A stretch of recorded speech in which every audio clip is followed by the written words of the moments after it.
atkal piekdiena pienāks. Jābrauc ar mopēdu izbraukumā. Jāpašūrī pa rajonu, jāpaskatās. Varbūt kādu pazīstamo ieraudzīsim.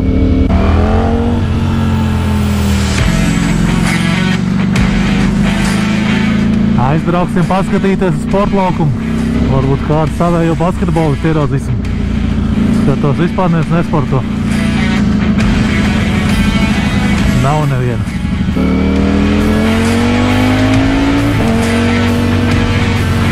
No rajonā nav neviena pazīstamā. Jāgāž projām. Gan jau, ka mani palaid, tāpēc pārkārtojos uz kreiso pusi. Piedosim.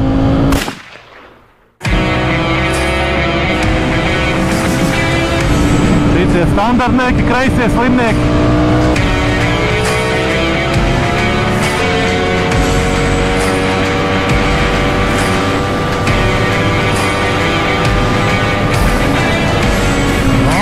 Malečina.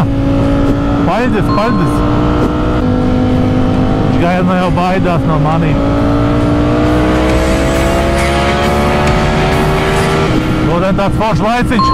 Vaiga mazā turbulence, vēja arī nav. Ja pieskaramies pie tēmas, ka tu brauc aiz mašīnas, viņi apdzen priekšā braucošo mašīnu. Tas ir apsteidz. Tu brauc aiz tās mašīnas, bieži viena automašīnas nobīstās un paliek kreisajā joslā. Bet nobīstās tieši no motociklista, jo automāts domā, ka motociklisti mauks pa labo. Un tā diemžēl ir. Volvo tāds normāls uzreiz palaiž tādā.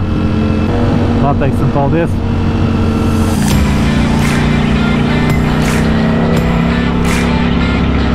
Kā boltiņi lido. Malači. Paldies.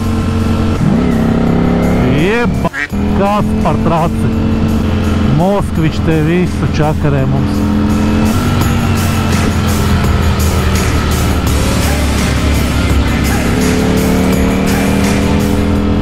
Aizlaidīsim līdz spotiņam vienam.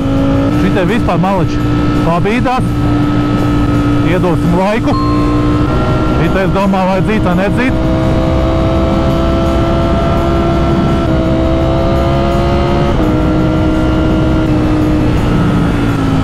Policija.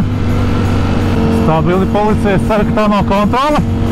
Tad šodienē man viss ir bišķi slikti. Bet malači, mašīnas malači. Tiešām. Es šeit reāli gribēju normāli atvilkt. Nu tā, ka 3 reizes bez vākiem. Nezinu, vai kamerā var redzēt, bet priekšā tāds normāls mēnesis.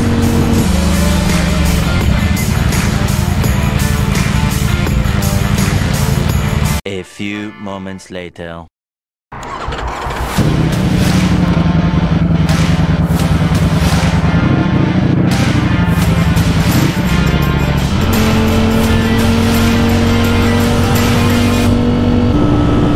Laikam sapratu, kas man mirkšķināja. Nevis kas, bet par ko. Laikam nepatika mans apgaismojums. Pārāk spoši.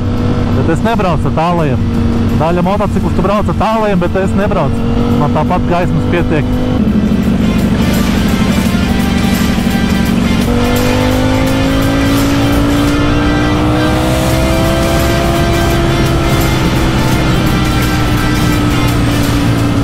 Tītais pats rācīgi godīgais puisis.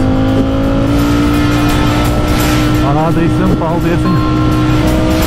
Galvenais neuzrauties uz slavenās salastos bedres. Jāņem bišku vairāk uz vidu. Nu, kur ir tā bedre?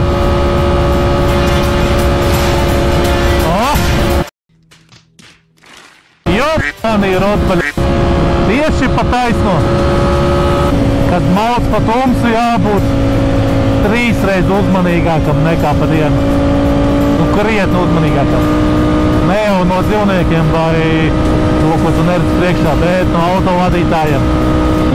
Tās paķūni. Atgādināja mazliet ķekalu.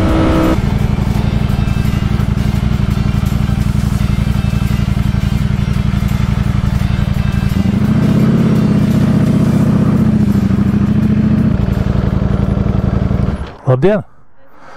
Viss kārtībā? Man laikam pār bet es tur diezgan ilgi jau garu ceļu braucu un... Jūs braucāt, jums vienkārši noslāpa? Viņa nenoslāpa, bet vienkārši es pati jūtos tik pārkarstus, nu kā tam nav kondicionieru un nav gaisa, un arī viņa kaut kā lēni, es sajūtu, ka viņa tā kā, lēnā, tā kā, nav tādas jaudas. Nav jauda? Jā. Cik jūs jau to ilgi stāvat? Nē, es tikko. Tikko? Jā, darbs minūtes. Es kurats pamēģināšu.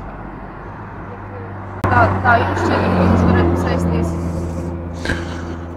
Nu jauda var pazust dēļ pārkaršanas, bet, ja pārkars, tad parasti ir tā, kad kaut kādi dūmi nāk no haubas ārā. Es kaut kad vienreiz to motoru ar ūdeni vienkārši, lai viņš tā kā... Vispārtībā, man tikko nomainīja, man bija saplīsis. Līmenis ir, līmenis ir maksimums, jā. Jums ir reāli arī kondicionieris? Nē, tur es ne kondicionieri, ne tās tur, es nezinu, kāpēc, bet bija. Bet bija? Jā. Nu ar freonu vispārējo augsts gaisnāts, jā? Viņš var beigties, jā. Bet to var tikai autoservisē, jā? Nu jā, vai arī speciālajā punktā. Labi, bet par to, pašu ventilāciju parasto, kāpēc nav augstā gaisa vispār, viņš tur negriež gaisu. Viņš vispār griež kaut ko? Varat pamēģināt, bet vienīgais man tur tik maz vietas. Tā, uzmanīgi, uzmanīgi.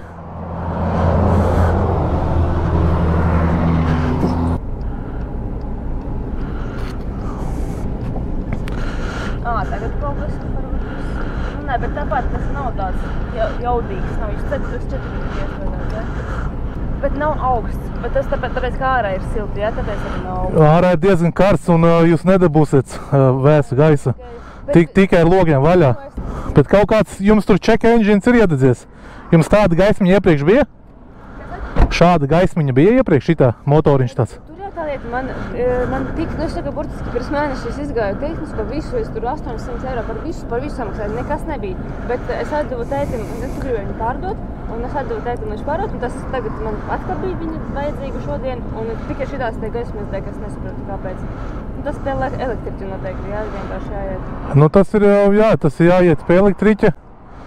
Šitais EPC, es nezinu, tas laikam ir kaut kāda pretslīde. Ne, tas ir kaut kāds bija power control, electronic power control. Iespējams, jā.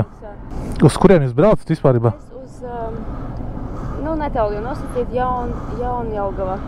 Jaunjelgava. Nu, ja mašīnai jauda nepazūd tagad, ka brauksiet, tad jau jūs aizbrauksiet, bet noteikti vajadzētu aiziet jums tad uz servisu. Nu, es cerams, tur pie Jaunjelgava kaut ko dabūšu. Nu jā, tagad kaut ko pūš. Tagad vairāk pūš, jā, tiešām. Varbūt arī man tiešām arī to vajadzēja taisīt, kā viņš sauc, iekšējo. Nu, es domāju, ka tas neko baigi nedotu, bet katrā ziņā ļoti bieži pēc servisa arī kaut ko servisā ne tā izdara un tad kaut kas nestrādā. Nu, tā ir ļoti bieži. Jā, iespējams, varbūt tās kaut kāds galvenais vats, kabelis vai mazāks kaut kur atvienojies un... Tā jums vajadzētu, jā. Nu. Veiksmīgi jums ceļu!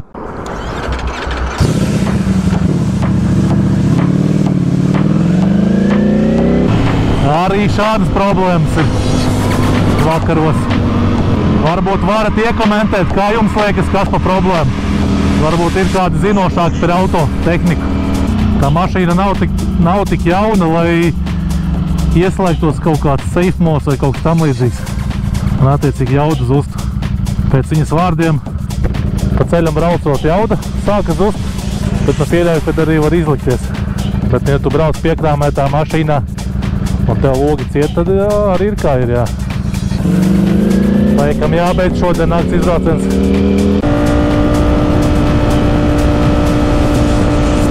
Normāli mīgliņa. Latna! Bļa, iepisi man te tālos. Kā baigi apžiltu no manajiem tālajiem.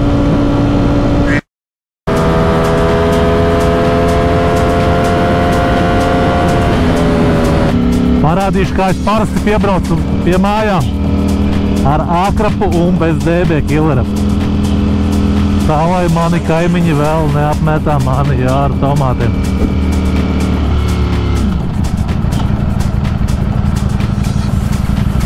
Neitrāļniks, izrubjam ārā, ierubjam atpakaļ, lai gaisam būtu un visu ripojam uz mājām.